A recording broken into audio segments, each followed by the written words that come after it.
How much you hate how you feel. My name is Carolyn Cowan. I'm a psychotherapist, trauma therapist, and I specialize in shame. When you have a tall, dark history, my euphemism for having had an experience of abuse and trauma, if it's not dealt with properly at the time, you will have shame. And in the way that I explore shame and its roots, shame lies underneath, sits beneath, and is the basically undiscovered and untapped aspect within yourself of where you act out or in with your disorders. Acting out is, let's say, going and buying some cocaine or buying some other drugs, ketamine or whatever it is. Acting in is where you turn on yourself. Eating disorders, that's a combination of turning in on yourself and acting out. So obviously I name the stuff, shame. We can't not name the awfulness of the behaviours that go with, in inverted commas, having shame. So when you have shame, it can be, for a lot of people, rooted in childhood events, abuse, trauma, things that happened. And it can also be linked to things that you did, young, medium, big. It can also be linked to, curious things like erectile dysfunction or infertility or, very sad events like miscarriage or neonatal loss. It can be linked to being divorced, getting divorced, or it can be linked to all sorts of things. Shame is a tricky one. Shame also sits very much in aging, menopause, postmenopause, all of that stuff. So how much you hate how you feel. It's an interesting one to get your head around because I have Kit again.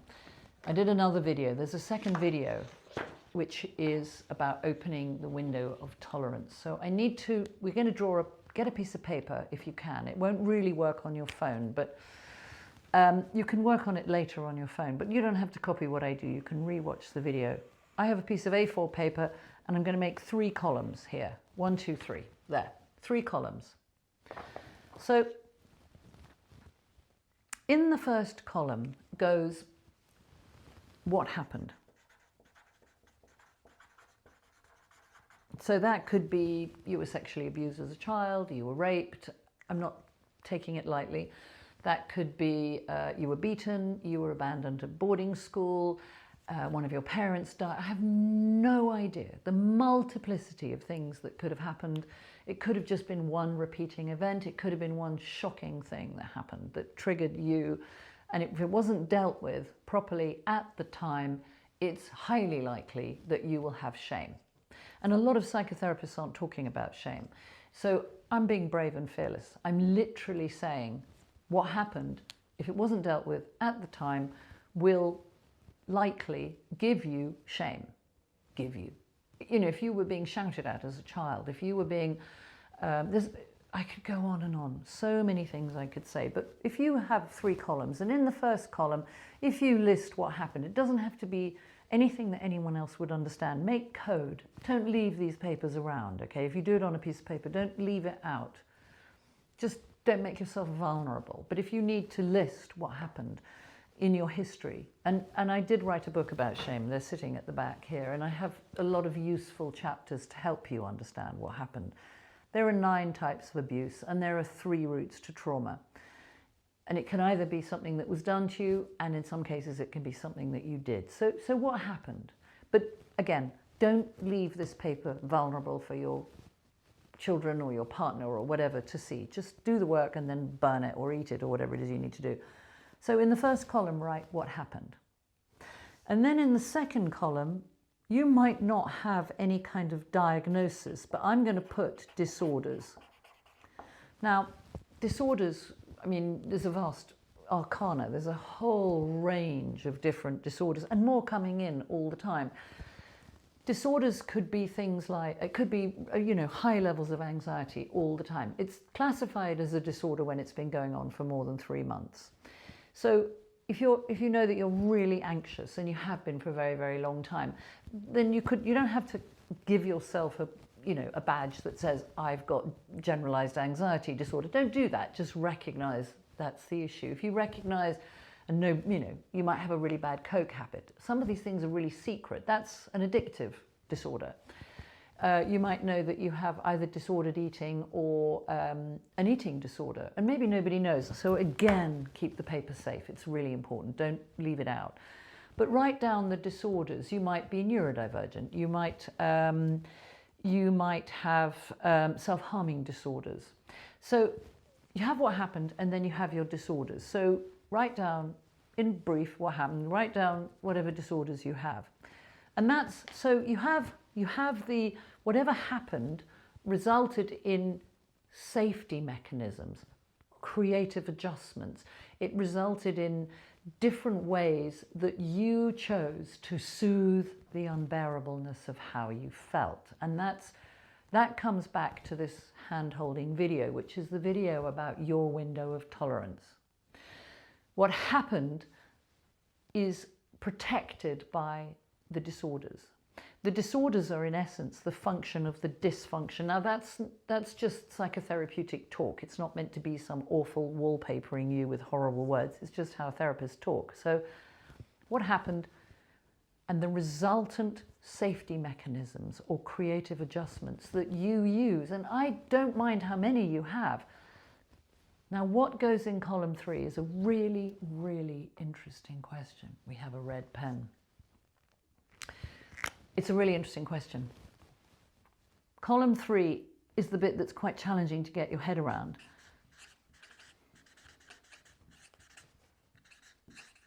Hang on one second.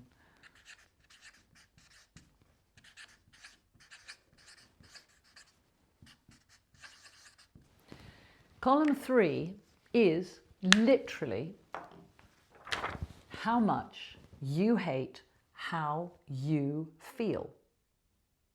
So you have what happened, you have your coping mechanisms, your creative adjustments, the function of the dysfunction, different theoretical terms. And then the last one is how much you hate how you feel. Now, that's a really weird concept, isn't it? Because you use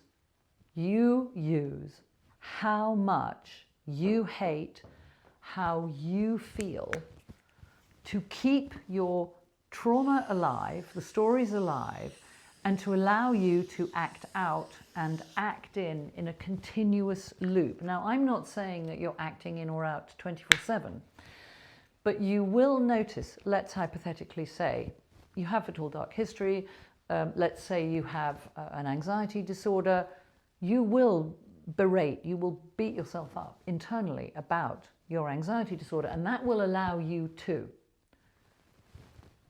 How much you hate how you feel is the moment where you step back into a continuous cycle. And this is what actually keeps the disorders alive and keeps your brain, your mind, and your body in a continuous loop.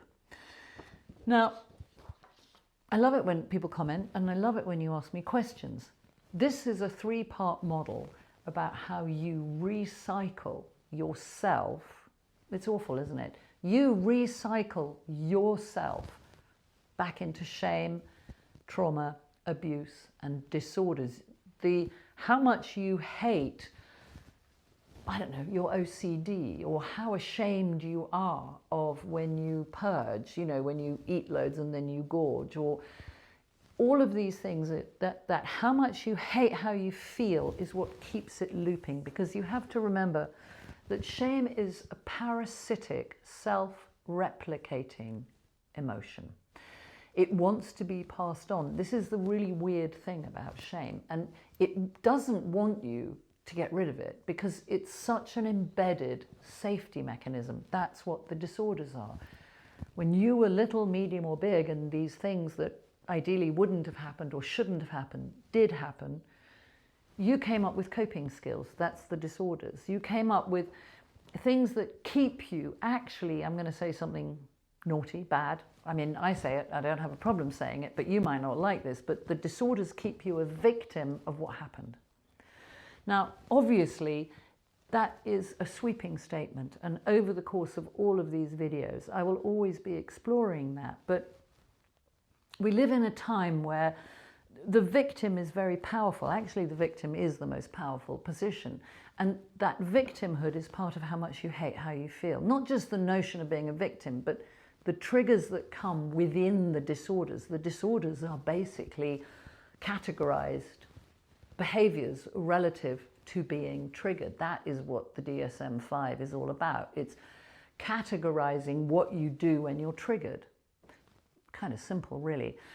But when you can start to notice how much you hate how you feel in that moment where you hit, named or not, whether you take the naming of a disorder, I don't need you to have badges, but if you know that you have CPTSD, or you know that you have borderline personality disorder, CPTSD is complex post-traumatic stress disorder, if you know that you're really obsessive compulsive, that in itself triggers shame. And so it's that how much you hate how you feel is the thing that cycles you.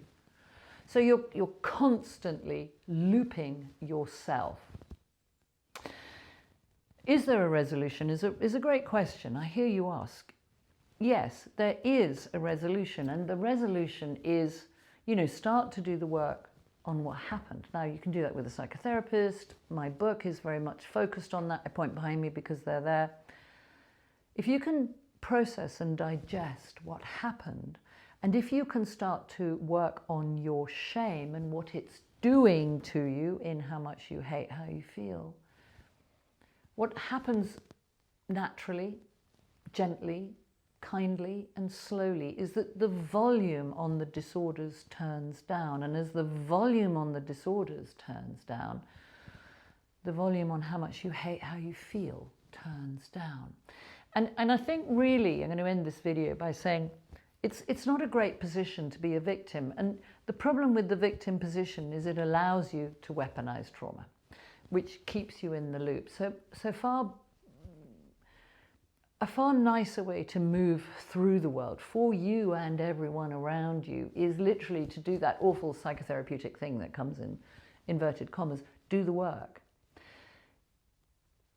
Trauma is inevitable. Trauma is, did cavemen have trauma? Yes.